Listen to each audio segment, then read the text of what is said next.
Well, schools and educational institutes across the country are closed since 18th of March as a measure to combat COVID-19 or outbreak of coronavirus. Since it's globally alarming, so the government announced the closure of schools nationwide and institutes in the country. Therefore, the government has decided to start online learning for the students. Hello and a very warm welcome to Generation Me. In today's edition of the program, we will find out the progress of the e-learning. We'll talk about its challenges associated and also the benefits of e-learning. I have with me Education Minister to talk more on the subject. Your Excellency, thank you very much for being on the program. It's my pleasure to be here and talking about our e-learning in Bhutan. Well, Your Excellency, my first question to you. How familiar are all the students with this e-learning? Les, I'm not sure because this is for the first time happening in the country formally. But probably I also see that ever since internet arrived in the country, our children, people are fully aware with the online programs like Khan Academy and many others. And also our children are always exploring the YouTube. And then they are learning many things from YouTube, Google, and also other web pages. But then having said that, many, when I say many, maybe around 40 to 60% of our children might be aware of that. But then what about another 40%? These are some of the challenges that still we have. Then in terms of now online or electronic learning, so this is for the first time. There are always challenges in front of us. Many off-field tasks to be done. But for that we are working on. We are making as far as possible our children learn from it. The best teachers are put in place and then they are working on it. And today we will be launching this e-learning platform formally, and then from tomorrow and day after tomorrow onwards we will be airing all the programs. You just mentioned about e-learning platform. Can you tell us more about the e-learning platform you just mentioned? In fact, ever since we formed the government, we always thought the alternative way of learning is it all the time we have to be in the classroom. And there are various theories came in that, for example, experiential learning. There are also sometimes environment you go out and learn, in which one of it is also called electronic learning. And we already, in fact, we have put this proposal in our flagship program, and then it was on the way. And we were working, in fact, DITT and us, we were working together. But then in between, all of a sudden, this coronavirus issues has come up. And in fact, this has really propelled us to expedite because since 6th of March, in fact, we closed down schools in almost 5 Dzongkhaks. Then thereafter, we were about to reopen on 19th of March, but then again, due to the influx of our children, students studying outside the country, and also many of our citizens working all over the world wanted to come back to Bhutan because in many of the countries, these coronavirus issues are becoming very pandemic. So that's why they wanted to come back. And then we were worried that when they come back, even if they are quarantined and kept, and during that time, some of our children might again contact, and it might be a disaster for us also. So because of that, we have closed down the schools since 19th, in fact 18th of March, and we don't know how long it's going to go. But then now the alternative way of teaching our children is through electronic modes, due to which now we have talked with BVS and also other relevant agencies, internet service providers, and we are working on it, that we will be teaching our children through mode of internet and also other electronic modes. Anyway, Your Excellency, where has the ministry reached? If you could update us on the progress of this e-learning or this online learning. Yes. Has it started? We have, in fact, some of the schools, they're prototyping. They're, in fact, just testing. But then in terms of now e-learning, we have already developed, especially for Google Classroom, we have already developed, we have created almost 1 lakh plus email address for all the students. And also, we have already now done this, especially online classroom, online ET learning. which we are going to broadcast from BBS, as well as we are also going to upload in YouTube. We have already done casting, all done.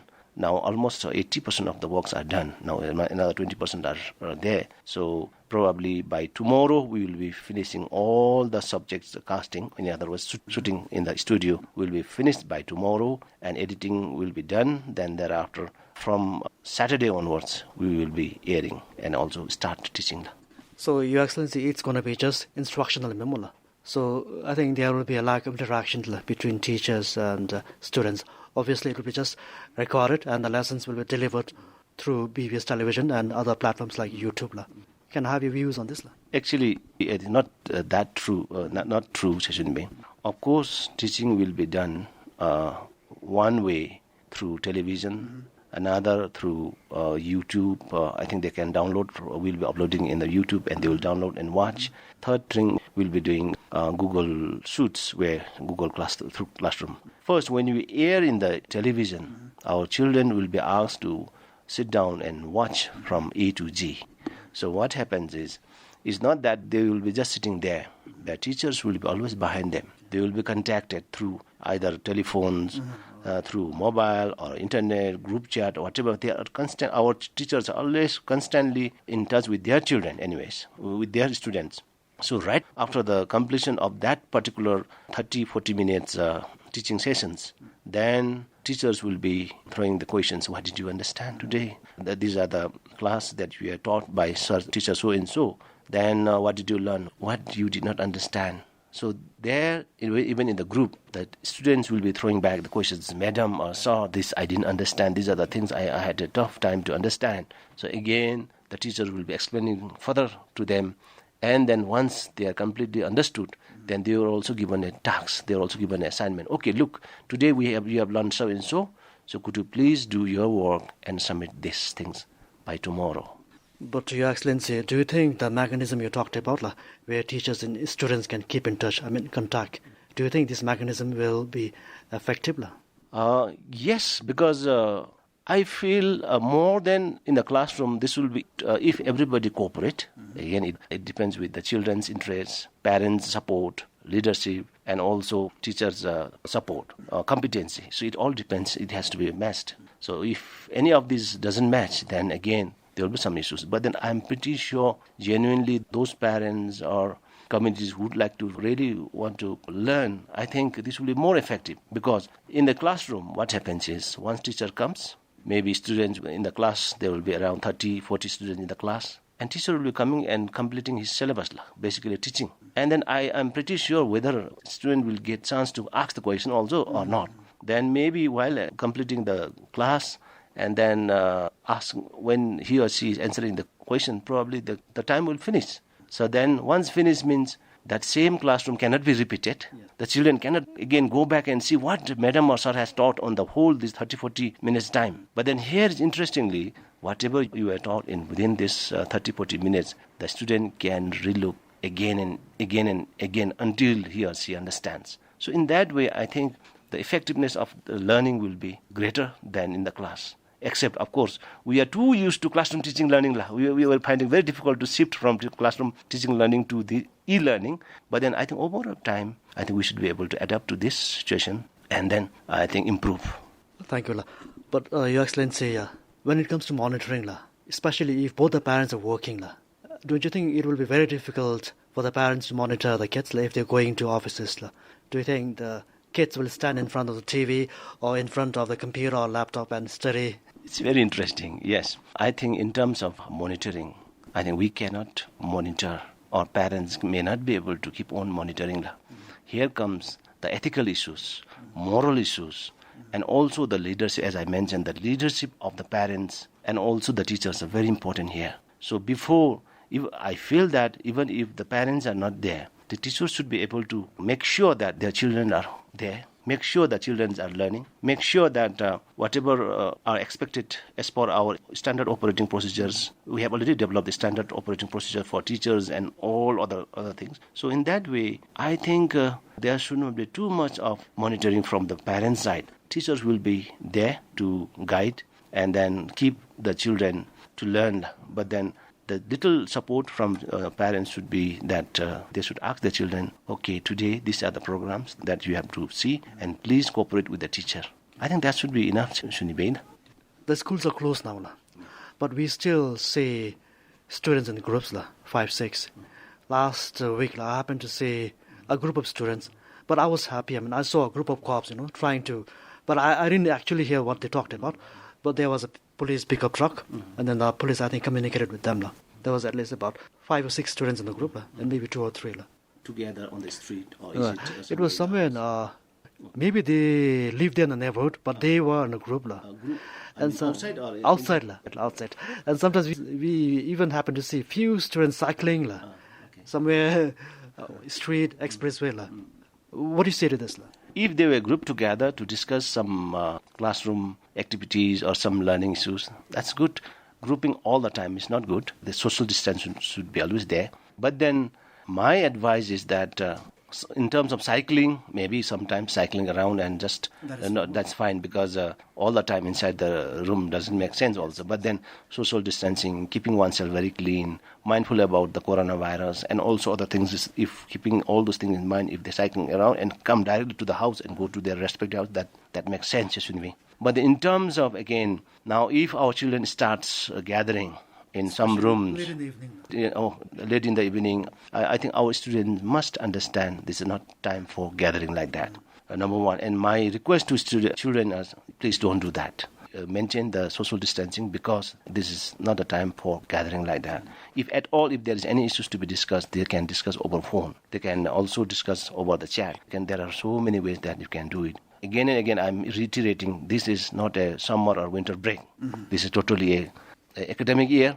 A normal academic session is going on. Only the difference is academic session is going on online, electronically, but not on the face-to-face basis. So that's the only difference. That's why our children should be all the time learning from home. So during evening, again, this is not time for going around like in a normal time, because this is an emergency time. At any time, any virus, any place, they might contact and will bring lots of heartaches in the country. So my request to the children is, please don't come together like that and gather in the evening or whatever time, but then be with your parents, and please take advantage of learning. Please take advantage of this time and keep learning. And then at the end of the day, I think learning is more important than certification itself. They must make best use of time and keep on learning. And learning and getting certificate is totally different issues. So they must learn a lot. So this is a time. They have lots of time to study. So please do make best use of your time that you are getting right now.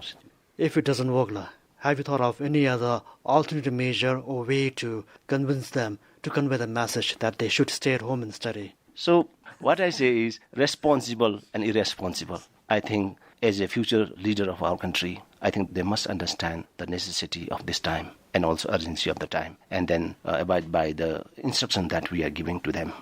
But then if they don't follow, if they keep on going against all those things, there are certain rules and regulations and law put in place in the country, then they might get into that. So, but then that's too far to go. My request is, I think our children are educated. That's why they are well educated. Educated children will not do that. So if any of the friends they are doing like that, other peers must advise them not to do it, I think. And also our teachers will be telling them, informing them, and we will also be telling them. And right now I'm also requesting them not to do it. So I think our children will obey. I hope they will do so.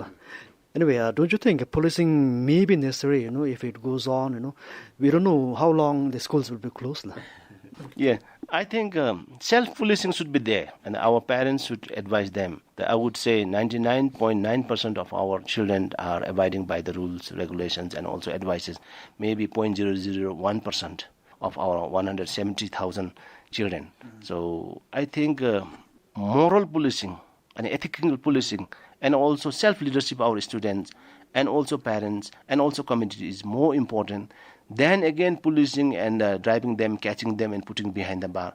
I think more than that, I think our understanding, self-understanding should be encouraged than policing. But then if at all if our children are not listening, and as I said before, if they are not listening, and listening means coming on the street, and gathering means they are putting a threat. This is a coronavirus threat to other community and society. In that case, I think there is a law. As per the law, I think they will be taken care of. Anyway, there are also problems associated with this e-learning, online education or electronic learning. In other words, it means laptops, smartphones. I think not all the parents can afford smartphones or laptops. I'm sure, Limbu, you must have watched the news. In many places, like in California, there was a news. Mobile phone stores, they are doing a bricks business. They're running out of the stock. What do you say to this? This is the first time this kind of changes are happening. So I would say that I'm extremely sorry that if our children are pressurizing their parents to buy, and I think probably they are justifying that if others are having mobiles and laptops and computers, television, and we don't have, and then if there is a disparity of learning, then probably they might be left over. So because of that, probably their children are pressurizing. So on behalf of those children who are pressurizing parents, in fact, I would like to apologize. We don't mean that when it comes to electronic learning, it doesn't mean that now all the children should have all the electronic gadgets in their hands. It doesn't mean that all the families should have BBS attached, cable TV, television. What we meant to say was, in fact, first fundamental was to keep safe our children, not to be contacted with this deadly coronavirus. That was our fundamental reasons why we closed down these schools, to protect them. But then second thing is now, of course, as compared to many of the other countries, for example, in China, almost 180 million children are staying back at home. They are also learning through this kind of electronic things. But then here, we don't mean that everybody should have gadgets in front of them. If they don't learn, they will fail. That's not the case. But then, of course, the teaching will take place. But then, so we are also finding out how many our children are not having these kind of gadgets, be it television, be it be radio, be it be mobile, all these things, smartphones. How many of our children are not having? We are finding out. Then as per that, then we will be discussing with the government. And these many students, they don't have the gadgets, no?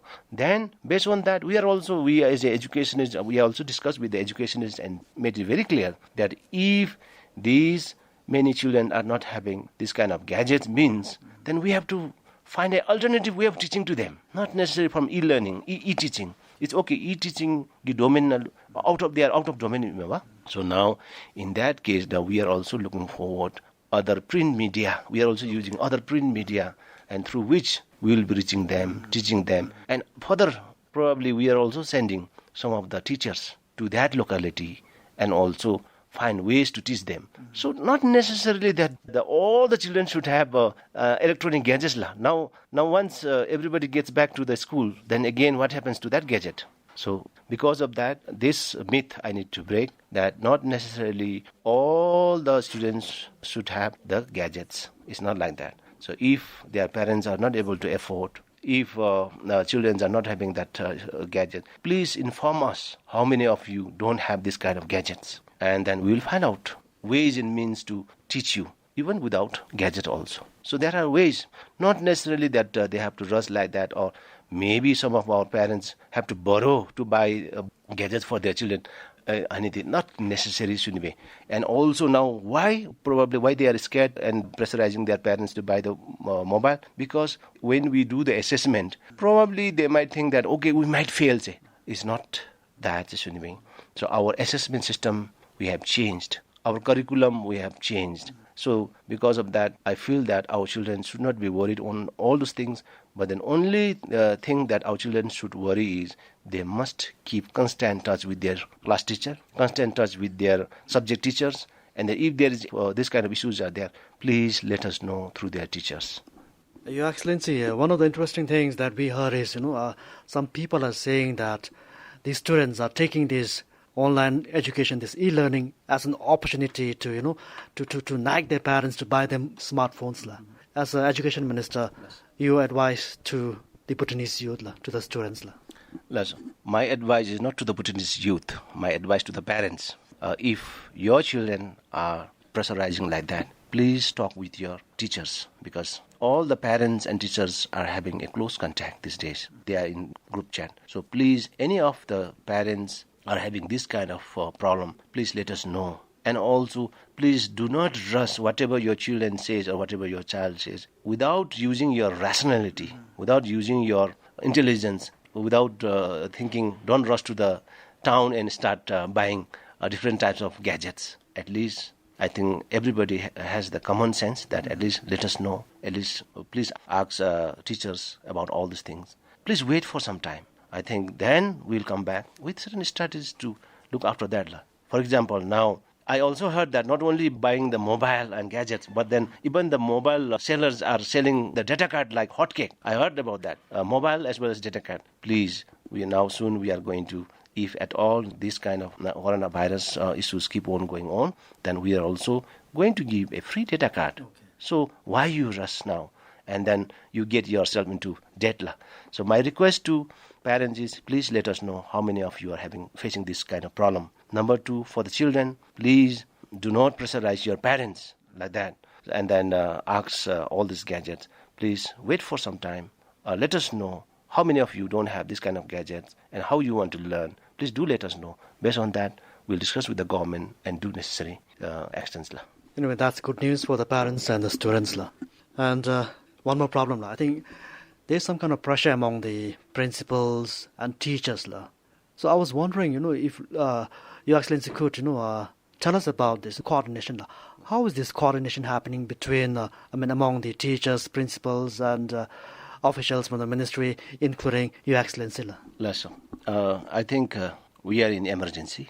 It is a big change and transformation is happening due to this coronavirus. So I think everybody should understand. And most important thing is, yes, I think probably principals are also worried about the children, worried about the students, whether their teachers and students are constantly in touch or not, whether teachers and parents are constantly in touch or not, because they have to take out the data. They have to keep on submitting the data. Mm-hmm. Because of that, I think probably principals are insisting on the teachers to keep constant touch with the children and the parents and also find the information and feedback, because these are the new things happening. E-learning is the first time in the history of Bhutan. So because of that, I think probably there is in fact, I wouldn't say pressure or anything else. I wouldn't use all those words, but then probably their principals are requesting their colleagues to keep in touch with the children, find out where about, and also how they are learning, and also probably they are also assessing the children, how they are learning. So I think just sharing of information and data. For that, I think probably principals are requesting their colleagues to work on it. But then I think teachers should also understand the need of the time. And I know our teachers are working very hard, keeping in contact with their children. But then there may be one or two who may slack. But then for them, my request is all the teachers should work together, cooperate with the principal and also DOs and also with us. So this is a time for our unity, solidarity, and cooperation, collaboration. It's not a time to talk or feel that you are over-pressurized, or we all are over-pressurized, like if you really look at. But then we all are working in that mode. So this is for some time, maybe 1, 2, 3 months, 4 months, maybe 6 months. Then thereafter everything will settle down. But Your Excellency, if the schools are closed for a very long duration, what will happen? What about the examination? If you really look at internationally, I think that these e-learning modalities going on all over the world, all the countries, like coronavirus only. So it's all touching. Wherever the coronavirus has gone, this e-learning is taking place. The e-learning is the only way, in fact, this is the only way that teaching and learning should take place. So with that comes your assessment and also the certifications. So we have already developed assessment modalities. So be it be primary, be it be secondary or high schools, our experts have developed the assessment modalities. And then based on that, now if at all if these coronavirus syndromes will go on, then probably we have to adopt to that modalities and then promote our children to the next level. So students don't have to, sit for the examination. The assessment will do the work. They will promote it to the next class. Basically, the continuous assessment will carry on. Right now, for example, the certain assessment modalities is already developed and now put in place. So from Saturday onwards, when teaching learning starts taking place, based on that, continuous assessment modalities will also work together. And based on that, in the long run, then at the end, if this problem prolongs, then we have to adopt to that assessment modalities. But if everything falls back within 1 or 2 months, then we will get back to the normal assessment system. All right, Limpo, I have one more question before we wind up the interview. So, Limpo, as Education Minister, do you think this is the most difficult situation as the Minister of Education? I would say yes, and I would also say no. But then with this kind of difficult situation or difficulties comes the opportunities. So I see lots of opportunities for our nation, for our country. So yes, for some period of time, yes, to change overnight and also to change the thinking modalities and mindset of the people, mindset of the children, and also the mindset of whole country is difficult. It's overnight change, very difficult.